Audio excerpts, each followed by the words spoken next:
មនុស្សមួយចំនួនគឺជឿថាទម្លាប់ទាំងអស់នេះគឺល្អសម្រាប់សុខភាពប៉ុន្តែវាមិនមានផលប្រយោជន៍ឡើយហើយអាចជាផលអាក្រក់ដល់សុខភាពរបស់អ្នកទៅវិញទេ 1. ការផឹកទឹកបន្សាបជាតិពុលជារៀងរាល់ថ្ងៃមនុស្សមួយចំនួនគិតថាទឹកបន្សាបជាតិពុលគឺលាងសម្អាតរាងកាយរបស់អ្នកប៉ុន្តែអ្នកភ្លេចហើយថារាងកាយរបស់អ្នកមានតម្រងនោមនិងថ្លើមរួចទៅហើយដែលជួយសម្អាតរាងកាយរបស់អ្នកហើយរាងកាយរបស់អ្នកគឺមិនត្រូវការទឹកបន្សាបជាតិពុលជារៀងរាល់ថ្ងៃនោះទេ 2. ការតមិនហូបអាហារដើម្បីសម្រកទម្ងន់មនុស្សភាគច្រើនតមអាហារពេលព្រឹកឬអាហារថ្ងៃត្រង់ដើម្បីទទួលបានរាងស្លីមប៉ុន្តែការធ្វើបែបនេះគឺធ្វើឲ្យរាងកាយរបស់អ្នកចុកខ្សោយហើយមានអារម្មណ៍ថាហត់នឿយនិងមិនមានសុខភាពល្អនោះទេ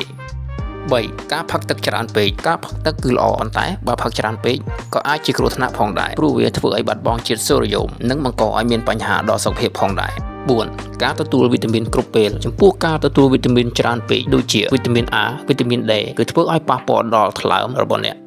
5. ការគេងយូរពេកការគេងគឺល្អចំពោះសុខភាពប៉ុន្តែបើការគេងពេញមួយថ្ងៃគឺធ្វើឲ្យអ្នកខ្ជិលនិងមានអារម្មណ៍ថាសោកសៅជាទូទៅការគេង 7 ទៅ 8 ម៉ោងគឺល្អបំផុតសម្រាប់សុខភាពដូច្នេះចូលកែប្រែទម្លាប់របស់អ្នកដើម្បីទទួលបានសុខភាពល្អបើអ្នកគិតថាវីដេអូនេះល្អសូមចុច like Subscribe និង Share ដើម្បីទទួលបានចំណេះដឹងបន្ថែមសូមអរគុណ